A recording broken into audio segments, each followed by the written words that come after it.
This podcast episode is dedicated to empowering sensitive people to recognize their trait as sensory intelligence and bring their unique gifts into service for the crucial roles we play in communities, businesses, and leadership globally.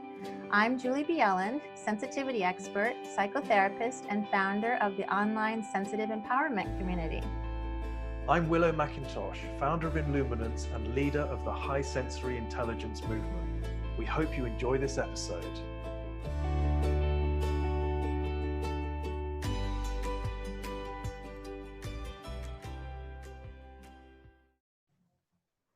Welcome, everybody. We're recording this episode live in my sensitive empowerment community, and we're here with Willow McIntosh. Hi, Willow.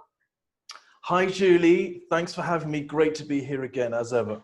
Yes, and thanks everybody for joining us. I love that you're joining us in the community. Today we're talking about pandemic self-care, and I feel like self-care is a topic that's talked a lot in our highly sensitive community, but I feel like there's a new level of self-care that we need to be conscious of right now, considering what we're going through. And I also want to kind of define what self-care means, maybe for both of us to define that a little bit. How do you feel about that, Willow? Yes, that's a really that makes a lot of sense. I think it's one thing saying how sort of saying how important self-care is, but yes, having a clear definition of exactly what we mean by that, especially during this time. Absolutely. Yeah, it seems so important. I know it's been incredibly important for me, and my work has often been, I mean, as someone that is so high up on my scale of sensitivity, that it's like I think those of us that are really high up there really need to have self-care be part of our daily regimen.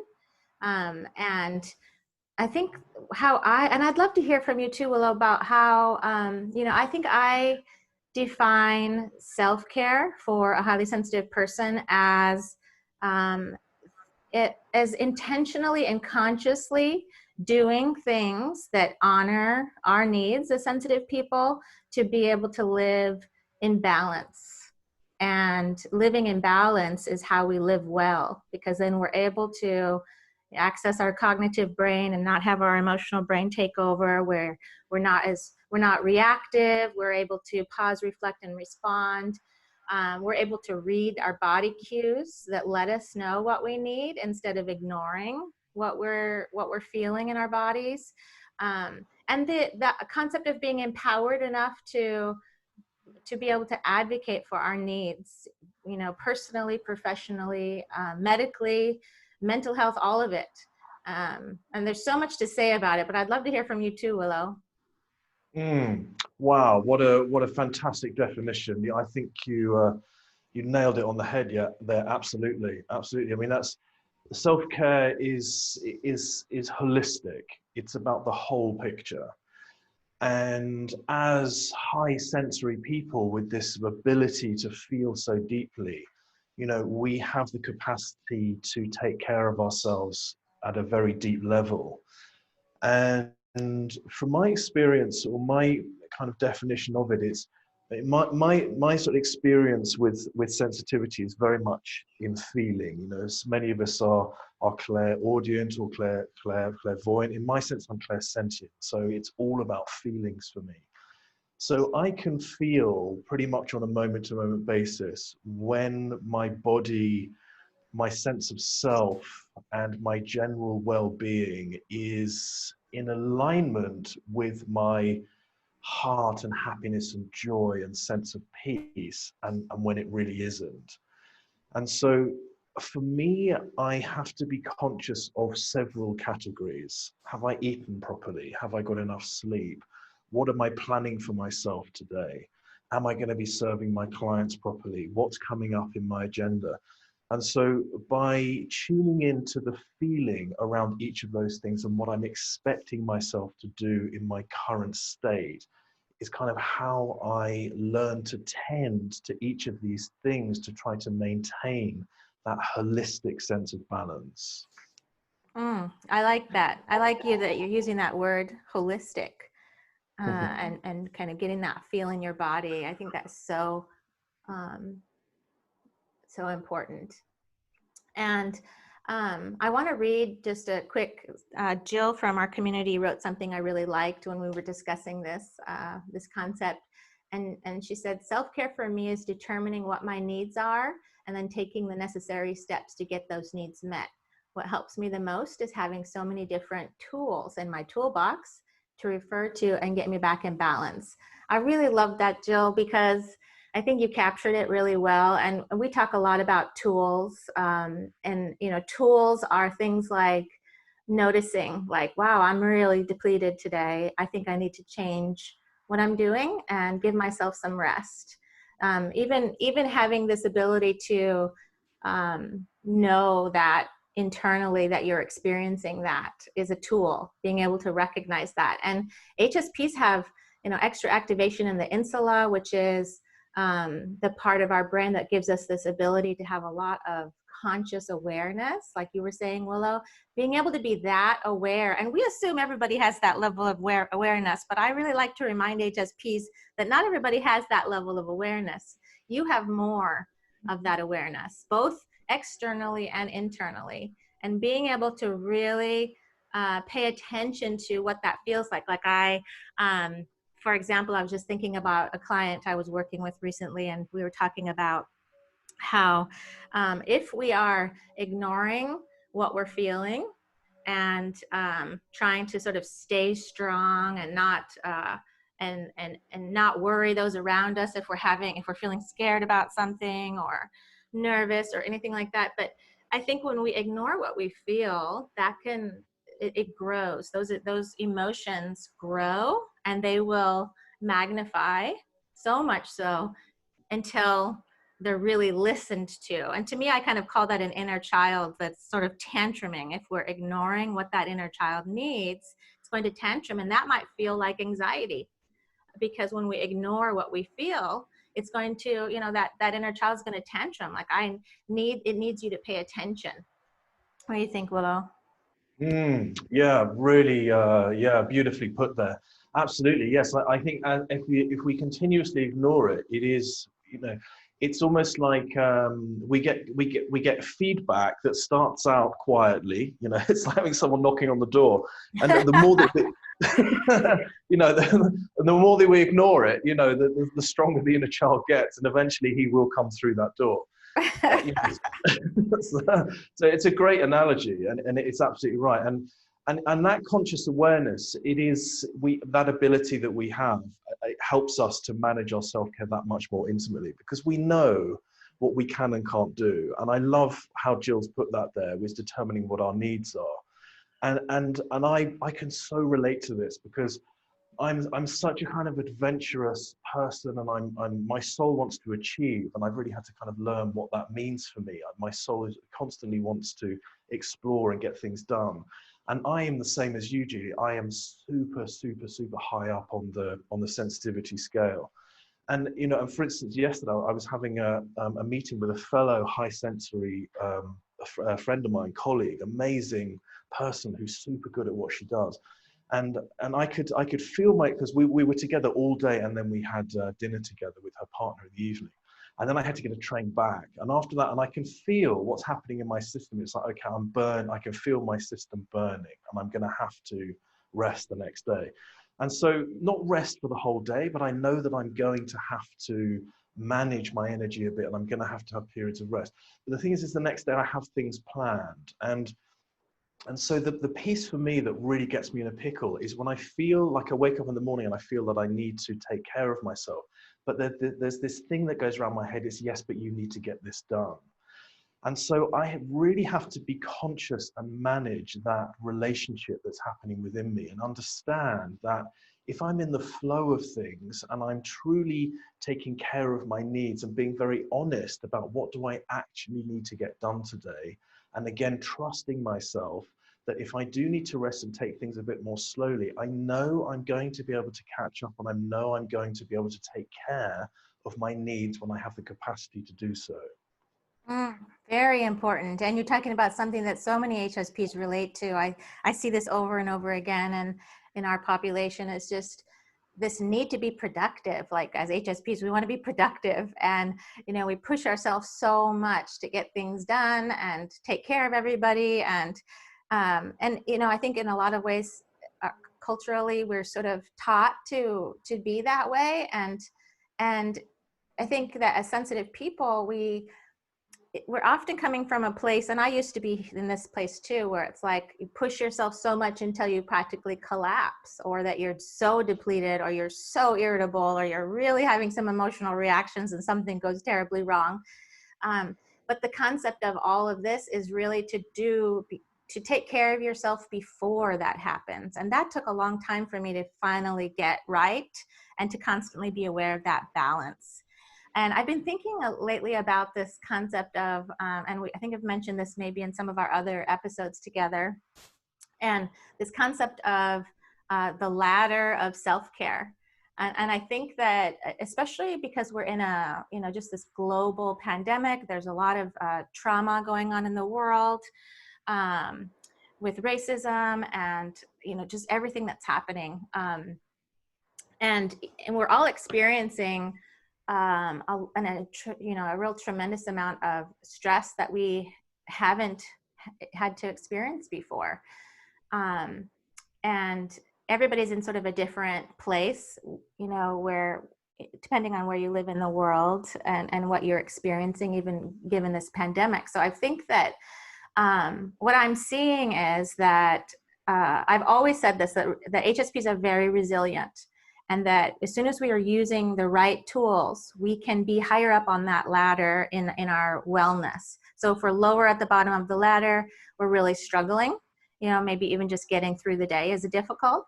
And if we're higher up on the ladder, we're really thriving. We're able to balance our needs, take care of ourselves, take care of our families, be productive in the world, help the world in some way, be a part of, change.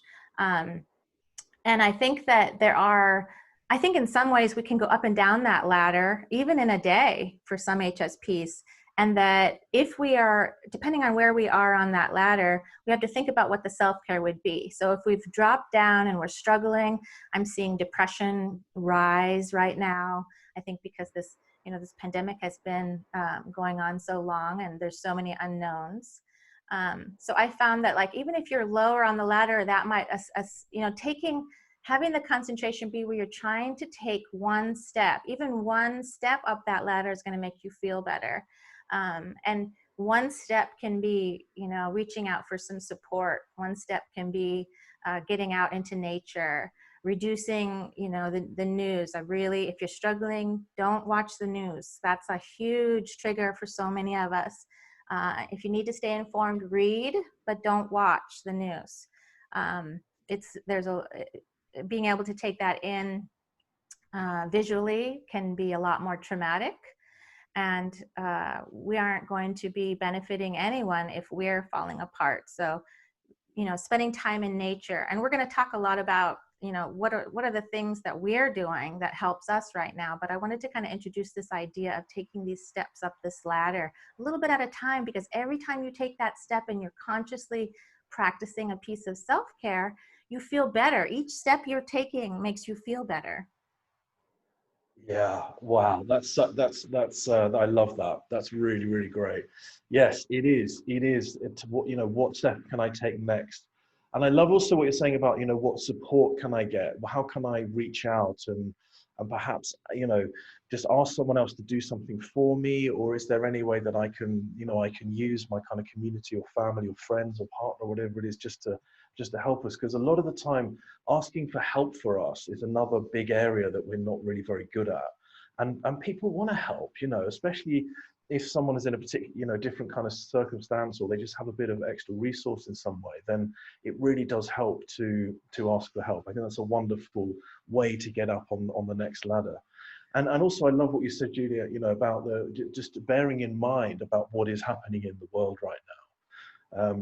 We are aware on a level of what's happening globally, and I can't agree more to stay away from the news. It doesn't help us as HSPs exercise to be taking in that kind of content. You know, I'm in Italy right now. I've traveled here because I'm here in business and I'm furthering my research into high sensory intelligence. The borders are open. I feel that it's, you know, it's safe to be here. But as soon as I crossed the border, and I came here by train, as you guys know from my experience on the trains. But coming into Italy, I could immediately feel the weight of what had been happening here over the last few months. I can just sense it. I can feel the weight of it, how people are reacting, how people are responding. And so, you know, it's an indication of the level of awareness that we have, and to therefore understand that our self-care right now, it does need to be up a level. It does need to be, you know, we do need to be taking care of ourselves that little bit more, and just to be aware that we're processing a global piece as well as our own individual piece. And we have the capacity to do that. And the other piece I just really want to say, because it's a piece that I have had to really cope with over the years, or learn over the years, is that when I am depleted and I do feel tired, is not to judge that. It's not to add on another layer of processing, of thinking, well, you know, surely you can do this, or surely you can do that, or, you know, or to believe the kind of the anxious thoughts that happen when we feel tired. That's certainly been my experience, is just, you know, when I need to rest, it's okay to rest and trust that I will be able to pick things up when I need to. So important, to absolutely incredibly important what you're saying. We absolutely are processing, you know, a global trauma right now, and that is a heavy weight for everybody, and it's an even heavier weight for highly sensitive people. And you're absolutely right by saying we need to be kind and caring and loving to ourselves. We need to practice self-compassion. We need to be friends with ourselves, and that's a big part of being able to, because if we care about ourselves, we learn that, you know, what works and what doesn't, and how to take care of our needs, and how we can be much stronger when we do that. And that's one of the best things you can do for yourself, because if you're being hard on yourself for being tired or not getting things done as much as you used to, that's just going to hurt more. And instead, we need to change almost our mindset and our perspective a bit, that things are definitely different. Everybody has a higher level of stress. There is, and I think that I've always come from a place that we need to acknowledge where we are first in order to heal, and to be able to use the tools that we need. We need to first say, you know what, you know, I might not have as much energy as I used to get everything done this day or this week, or maybe I'm feeling, I kind of feel like we get hit by waves a little bit in this process. You know, sometimes we might feel relatively strong one day, and then another day we might just sort of crash a bit. And I'm seeing that a lot, and I want to normalize that for everybody to change our expectations of ourselves a little bit right now, and to you know, I like to think about emotional wounding similar to physical wounding, where, you know, if you broke your leg, you're not going to be expecting yourself to go out for a run. But emotional wounding for a sensitive person can be really strong. And so we can't have such high expectations of ourselves if we're hurting a little bit right now. And instead, we want to go into what do we need when we're hurting? Just like we would do if we're physically hurting, you know, but what do we need emotionally when we're hurting? Definitely starting with that self-love, self-compassion. Those are things that I had to grow a lot, for sure. And I can't imagine going through this without having developed those tools. But, you know, for a positive note about this, we have a lot of research that shows that that HSPs actually benefit the most from self-help, from therapy, from learning tools and using tools. So that I want you to know, if you're out there and you're suffering, it absolutely can get better. And the fact that you're listening to this right now already shows that you're practicing tools. Yeah, beautiful, beautiful. Absolutely. Not lowering our expectations, but being realistic about our expectations. I think right now it's really important. That really kind of went into as you were saying that, Jude, it's like, yeah, that's actually a really, really important piece right now. It's true. We do need to do that. There is a lot going on, and we are connected to everything, really. And you know, and we're going through this globally, but we are individually going through this right now. And I think that's That's such great advice. Is like, do I need to take on this extra project right now? Do I need to go and do I need to host this thing right now? Or do I need to, whatever it may be? It's like just to check in and have that extra level of care. Because at the end of the day, and I'd love to talk about some of the tools that you use, Julie, as well. And I'm going to touch on some of those right now. But it is a relationship that we're having with ourselves on a moment-to-moment basis. There is this inner child. There is a body. There's a heart. There's a soul. There's a part of us that's that's connected to all things, and that joyous part of us that that is always there. But there is also this other part of us which is consciously experiencing the world on a moment-to-moment basis. Our thoughts, we're in our day-to-day life, we're getting on with things. And it is a matter of checking in. It's like, how am I really feeling right now? Do I really need to go and do that? Do I need to eat now? Do I need to stop now? It's checking in as though we would with a child. How is my child doing? Is my daughter okay? Is my son okay? What needs do they have? And we're thinking advanced. We're thinking the future in the day, what am I going to need to do for my child later in the day? And just start to have that relationship. And actually, it's a really joyous, loving, playful relationship that we can start to have with ourselves. Well, we just understand how important we are and the amazing mission that we're on. But they're in this human body, this frail, fragile human body, and it just needs care. And as you say, Julie, when it gets injured sometimes, whether it's physically or emotionally, we just need to take a little bit of time to do what we need to do and trust that that's okay. And just coming into, shall I go ahead, Julie? You're gonna speak. No, keep going. I love it. Okay. I was just gonna go into some of the tools. There's two really key things that I practice on a regular basis. And one of them was a great example yesterday. So yesterday, I hadn't had much sleep the night before. I was excited about the day. I couldn't get to sleep. And I got up much earlier than I normally get up, and the day began, and I was immediately exhausted before the day even began. And then I went, and then the day began, and I had this meeting, and we were talking about really exciting stuff. And when it got to about 2 o'clock in the afternoon, I can feel this kind of like it's like a burning inside. Like my central nervous system is burning, and I can push on and I can push through. My mental faculties go down. It's like I'm not of much use. And so what I said in the meeting, because we've been preparing this day for ages, is like, do you know what I really need right now? Because it's going to make me so much more useful. Is I'm just going to go and sit for 10, 15 minutes. I think it was about 20 minutes in the end. And what I mean by sit is what I do is I go and find a quiet place. If I can't do it anywhere else, I go into the loo and I do this. But I went to the spare bedroom, I set up the pillows on the bed, and I sat I love to meditate, so I sat with my legs crossed, I sat down, and all I'm doing is I'm literally opening like a trap door in my neck, because all of my energy is up in my head because I'm thinking, processing. And I just allow the whole lot to go woof down into my body. And I just sit there and I focus either on the sensation of myself sitting on the bed or in the core of my body. And I just focus there. And if my thoughts start to wander and I start to think about something else, I remind myself that this is only 10 minutes or 15 minutes. So I don't need to think about anything else other than the sensation in my body. And what that does is it sends me into almost like a sleep phase, where it's an alpha brainwave, where it's just deep. And the replenishment is miraculous. I feel completely different afterwards. It's honestly like I've just had 5 hours sleep. It's taken a bit of practice to do this, but it's a firm commitment that all I'm thinking about is the sensation in my body. There is no thinking. Of course, there will be thoughts that will arise, but I bring myself back. And that has been a huge help for me. There's another one I want to mention in a minute, but I'd love your response on that, Julie, just if there's something you do like that.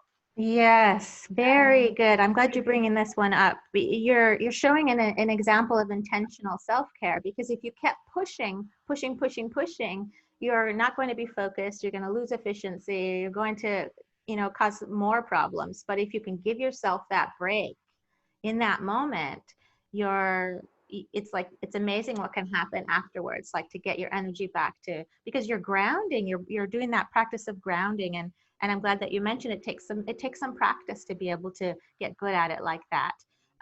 But definitely a daily practice is important. And I like how you said, this concept of checking in with yourself and creating this extra level of care right now.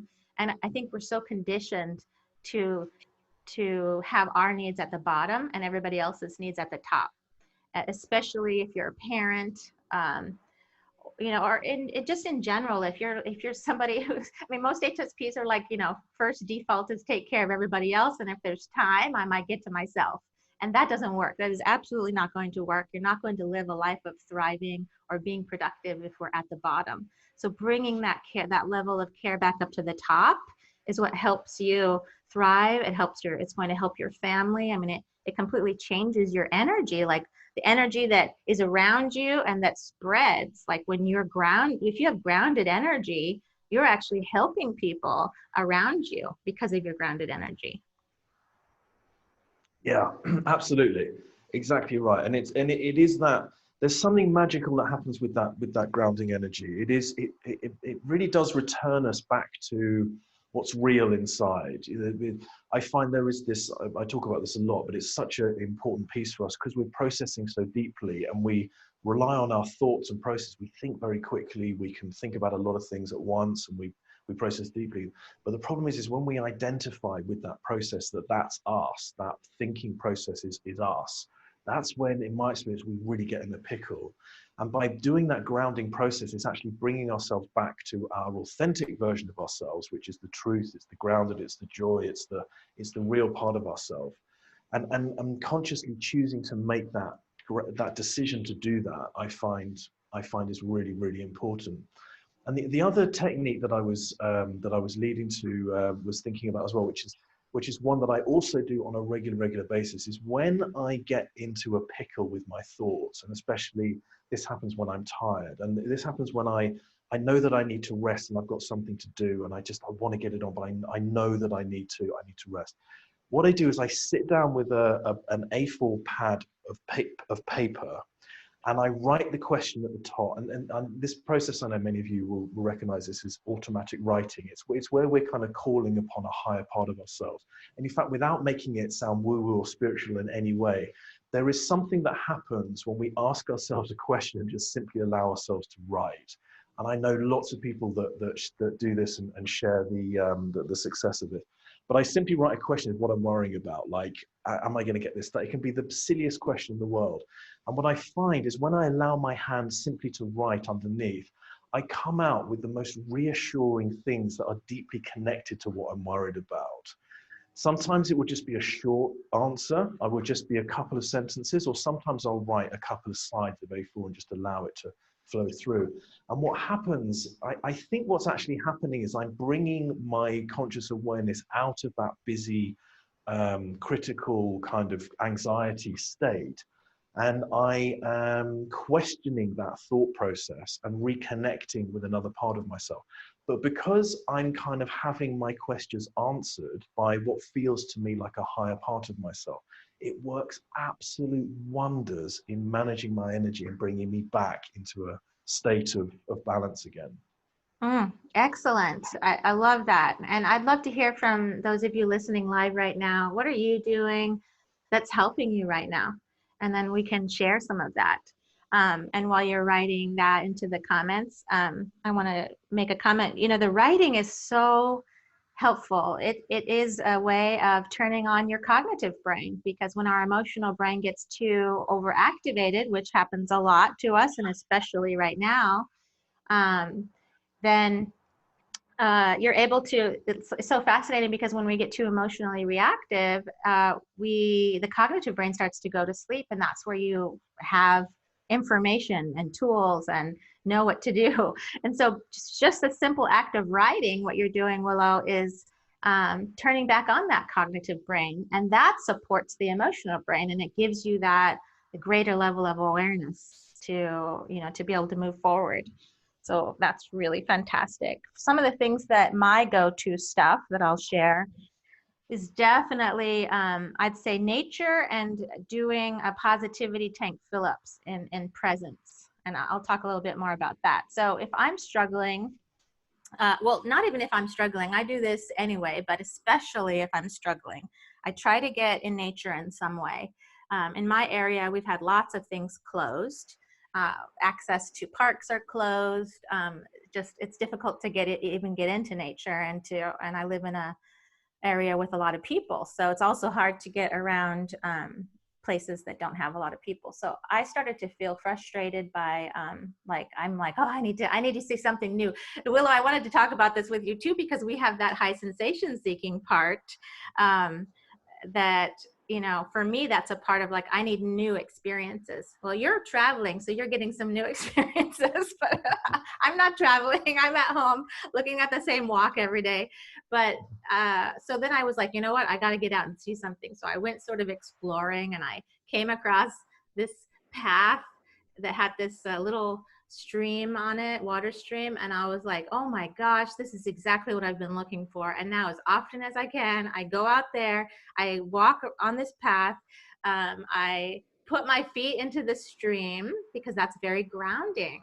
And I just am so present. I'm so present with what I'm viewing, what I'm seeing, the birds, the way that the light is reflecting off the stream onto the tree leaves, all of it. And if I can actually get out to that path, I can do that by being present with what I have around me. My patio plants, my patio garden, my pets, like pulling myself into the present moment and just soaking in the beauty of a plant can be, I mean, it really fills up your positivity tank that completely shifts your mood. Wonderful. Yes. That's such an amazing tool to have in the bag. I couldn't agree more. Walks in nature it has a magical effect. It really does. And yes, it's bringing us in the moment. I love what you're talking about there, grounding with your feet in the water and just, you know, watching the reflection of the sun. I was totally there with you, and I could just feel my whole body go, oh my God, yes, that is just exactly what's needed. You know, and I really think that is super important to take time to do that as much as we can, to get out, to walk, to discover and explore and find those places. And yes, as high sensation seeking, sure. I mean, I have two people in me. You know, one of them is super cautious and kind of makes sure everything is okay, and the other one just wants to go and explore and see what's around that corner and see what's happening in that garden. And like, you know, there is definitely those two parts, and it's important to keep those two bits, you know, to keep those two bits balanced. But I love that as a walk in nature, and it's that change as well. It's bringing the energy out from the processing, the intellectual center into the body again, and allowing ourselves to ground and connect. I think that's a wonderful addition. I think there's some great pieces coming through on the chat. Yes. And Jill was saying that she also compares her emotions to waves too, like what I was saying, and that she does the same thing as you, Willow, about it's amazing how answers always come by being able to write. And Larissa's saying cat naps, even just to close eyes for 2 to 5 minutes, is rejuvenating. That's a wonderful practice to do, Larissa, so that's great that you're doing that. Anita says, I like writing and planning, more positive connections with others, sharing my experiences with customers and friends. Yeah, Larissa says, nature always, definitely. I know a lot of us are doing that. Becca says, always looking for some reason to laugh. Oh, I like that. Yeah, bringing in some laughter. Wow, that is so needed right now. And Sandy says, in between working with clients, I spend about 3 to 10 minutes listening to meditations to calm the nervous, anticipated energy. And I have before I go to the next client. I like that, grounding yourself with a meditation in between clients. That's an excellent practice. Very good. Good ideas, right, Willow? Yeah, absolutely. Really, really good. Yes. I love that one where you're saying, Becca, about, you know, finding reasons to laugh. I think that's so important. When I take myself so seriously sometimes, you know, I just feel like I'm carrying this enormous responsibility to do all these amazing things that I feel in my heart, and if I'm not, then I'm failing. Sometimes, oh my God, I have this like this ongoing kind of like conversation. And actually, when I just stop and smile and just think, oh my God, can we just take a moment not to take things quite so seriously? And actually, that really helps to reconnect me with my higher purpose, which is all about bringing joy and love and light into the world. It's not about walking around, you know, trying to get things done with this scowl on my face. You know, that's not what it's about. The reason I'm here and do the work that I do is to lift the world and create love and joy.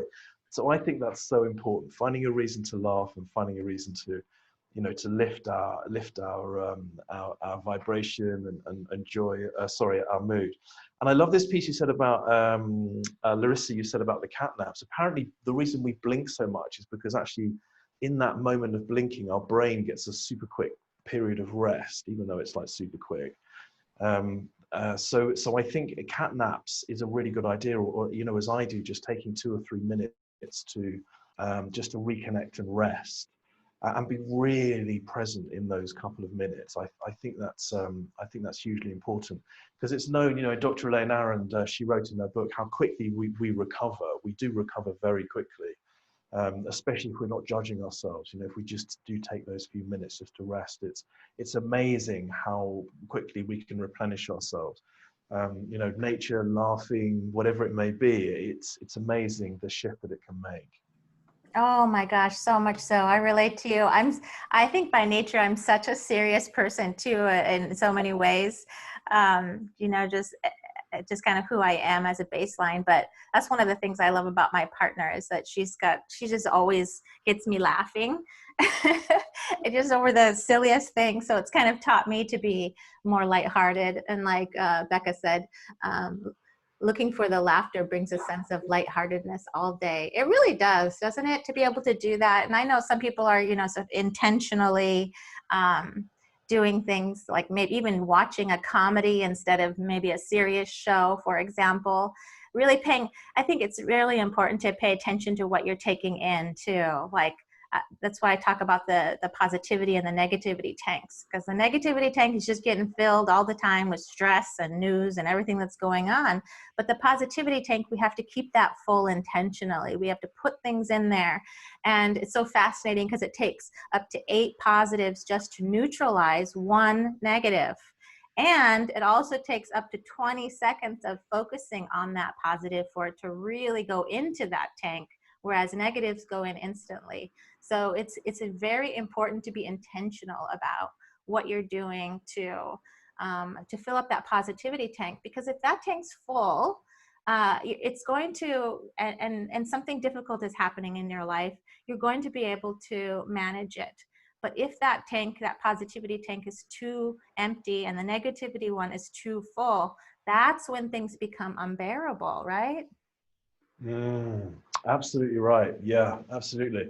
Yes, yes. It's that 20 seconds, sometimes, you know, that can be really tough when we're really struggling. But it's an awareness that actually, you know, if I'm gonna look at the second hand on I've got a clock app that I use on my phone. If I'm actually gonna count like 20 seconds or 20, 30 seconds, but I'm just gonna commit to not thinking about anything else other than the fact that I love ice cream, or whatever it may be. That could be super simple. You know, it does make a huge difference. It really does. And in the great scheme of things, you know, it's a very short period of time, but it has a huge effect to fill up that positivity tank and have moments of gratitude. You know, part of my practice in the morning is that part of my meditation is I focus on moments in my life, or experiences or people or anything it can be, that just gives me that sensation of gratitude. And because we have this incredible sensory ability, when we really dive in there, we can really feel a huge empowerment from that place of gratitude, and think, oh my God, it's just so amazing to be alive. I'm breathing air every morning. It's like whatever it might be, just to reconnect us back into that place of gratitude, I think is so important. And also, like, sometimes, like at the end of the day, that this piece about keeping things lighthearted, and I love that your partner's so good at this, Julie, because I love that too, having people around me that help to lift me. But I find, you know, at the end of the day, when I'm tired, I love The Big Bang Theory. I must have watched that series like 1,000 times over again. But what I do is I just put it on when I'm making dinner or when I'm doing something, and it just instantly lifts my mood. just listening to those characters, listening to that dialogue again. And it makes me smile and I feel better and I love it. And sometimes I also love the Disney Pixar movies I used to watch with my daughter when she was little. And sometimes in the morning, if I'm really struggling, it's like, oh my God, it's just like, yeah, I just feel really tired. I just put one of those on for 20 minutes, even if I'm not watching it, just to listen to it, or something silly on YouTube. And it has such an amazing effect on me because I'm not overthinking. I'm just smiling at the silly characters and the voices. And little things like that can make a huge difference. I like it because you're intentionally doing that to make yourself feel good, and how powerful is that? And it's so fascinating with gratitude, because really sitting in gratitude activates calming centers in the brain. And when we activate those calming centers, we deactivate stress centers. So there's real science behind why gratitude works, and doing a daily gratitude practice and really sitting in gratitude and the feeling of it is so important.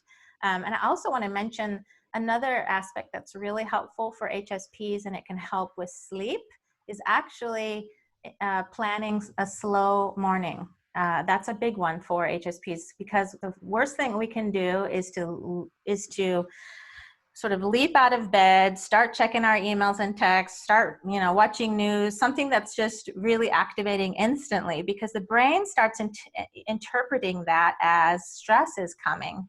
But if you shift, and this is something that I've done a lot of research on in the HSP community, and it's made a huge shift. There's a lot of things we need to do to improve our sleep, and that's a big part of the self-care anyway. But one act is to, first of all, you should be going to sleep at a time, try to go to sleep at a time that's the same every night, so that, and at a time that will allow you to wake up naturally, not with an alarm clock. That was one of my goals for my life, Willow, was to not live a life with alarm clock. And I've accomplished that, and I am so pleased about it. So allowing yourself to slow down in the morning, that maybe you do some slow stretches, don't get out of bed instantly, just take a little time. Do not grab your phone right away.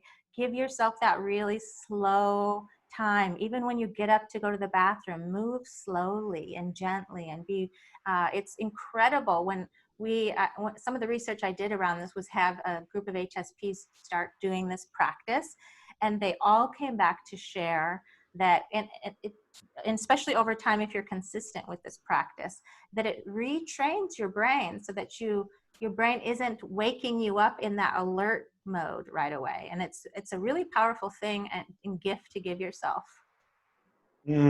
Absolutely. I couldn't agree more. I do exactly the same thing. I have a period of time in the morning where there's nothing other than either watching a silly movie on my phone, or listening to a silly movie on my phone, getting up, doing my breathing practice, my meditation, my yoga, having something nice for breakfast, and then I will open my laptop, or then I will have a session with a client or a call or whatever it is. But before that time is sacred. There is nothing that happens in that time. Unless something's on fire, there's nothing that happens quickly during that time. And that has made a huge difference for me too. And learning how much sleep I need, and allowing myself to wake up naturally. I couldn't agree with that more. I find when I mess with my sleep pattern and I try to force myself to get up when I'm not ready, like I did the other morning when I had to get up super early, and I hadn't planned that properly, and I had to rush a little bit, and it really affected me. So, it's understanding that if we oversleep, like if we wake up naturally and then sleep further, we go into a second sleep cycle. And then if we wake up and we're a little bit late because of that, and then we have to start rushing, and also we're in the second sleep cycle, it can make us feel, it makes me personally feel horrendous. I have learned that there is a particular time that I get up, and that's through practice, as you say, G, it's getting to bed at the same time. And then noticing when you naturally wake up each morning without an alarm clock, and then using that each morning as the time to get up, and then having that period of being super kind to yourself for a couple of hours. Yes, absolutely. A lot of parents ask me about this too, because especially right now where, parents are trying to work at home and take care of kids at home, and kids aren't in school. So one of the things that works really well is to get up before the kids get up, if you are a parent with small kids. And again, this is planning so that you are sleeping earlier, so that you can actually get up earlier on a natural basis, because then you get that quiet morning to yourself before you have to jump into to-do mode. So that's just a little tip. so many things to share. I really invite people that are listening to explore all the podcasts the episodes that we've already done. We've talked about so many important things that I really know can help you in so many different ways. And we try to kind of pick a topic every week that is something that's going to be supportive. And I think a combination of really listening to them all is going to be something that's very supportive to you. We've been hearing from a lot of HSPs that this is really something that's helping you right now. And it's really part of my mission. And I know yours too, Willow, to support this community and really help you reduce those challenges so you can thrive in the world. So you can go to hsppodcast.com, and we have all the show notes, bios about me and Willow. You can see links to our website so you can explore the other resources that we offer on our websites also. We're just very dedicated to supporting you guys, to being able to, I mean, I believe, we just believe in you so much. And I think we come from this place where we understand what it's like to struggle, and we have walked, the journey to get to the point where we can balance ourselves and take care of ourselves enough to be able to also support others in our work and in our mission. And I believe HSPs can do that. Like, you're so needed in the world. Oh, so needed. We need sensitive leadership. We just need sensitive people to be in a lot of important roles. And we need you to take care of yourself well so that you can be balanced and you can do those things. Yeah, fantastic. Absolutely. And yes, I couldn't agree more. To use these resources, to re-listen to these episodes, to explore, to kind of dive in and just have your phone on with one of the podcasts playing, and just kind of take in that positivity and care. And again, to always recognize at the end of the day that the reason it's so important for us to look after ourselves, obviously for our own well-being, but it's also because of the gifts that we bring into the world. We really are here for a reason. Nature's put this trait into us and 100 species of animals for a very, very good reason. And we are here to make a difference, and we are here to, ignite the world in particular ways, and to remember that, to remember that it's worth having these extra needs as HSPs because we have these amazing gifts and abilities, and to remember and to write down and take care to recall these parts of us that are so important and important in the world, and also in the workplaces. If many of you guys are working in workplaces, I know most of us are at home right now, but when we do return to work, to remember that if you're working in a big community in a company, there's 15%, 1 in 5 are gonna share the trait. So it's about building a community at work so you can share. And perhaps there's another episode here for us to do on this, Julie. But it's remembering that. There's a lot of awareness to bring into workplaces and communities, and to help other people to become aware of the needs of HSPs, and helping us to really, make sure that we are doing all that we can to help others as much as we help ourselves. Oh, absolutely. So important. I love it. Linda says, so thankful for your podcasts. I use them daily. I love it.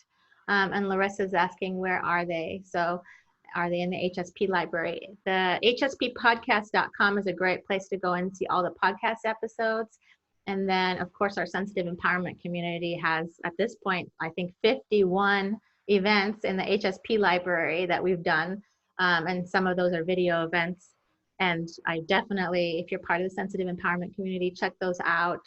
It's just such a big, we're here we're listening and we're supporting you. And if you also go to hsppodcast.com, you can actually, there's a link there where if you have questions for me and Willow, you can leave a message for us, like a message. And we can even include that in some future podcasts if we do like a Q&A. You can contact us, you can leave comments on episodes, ask questions, leave a review, share episodes to help other HSPs, all those things. Because I believe that together, we can really make a difference in the world when we're together and when we are supporting each other.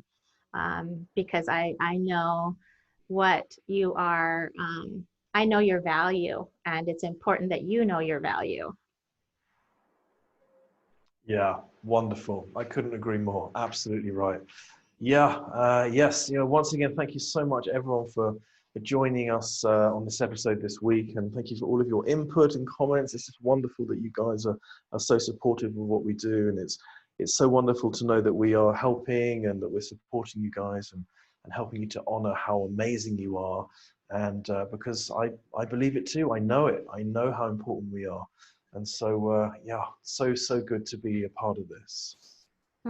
Yes, lovely to talk with you guys, and looking forward to talking with you next week as well. And take really good care of yourself, everybody. And thank you so much for participating in this live podcast. Just really adore you all, and hope you're taking very good care. Bye, everybody. Bye, everyone.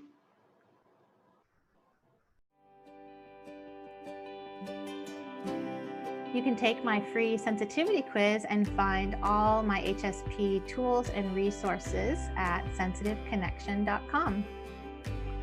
To register for the next masterclass on how to make your shift into high sensory intelligence, visit inluminance.com.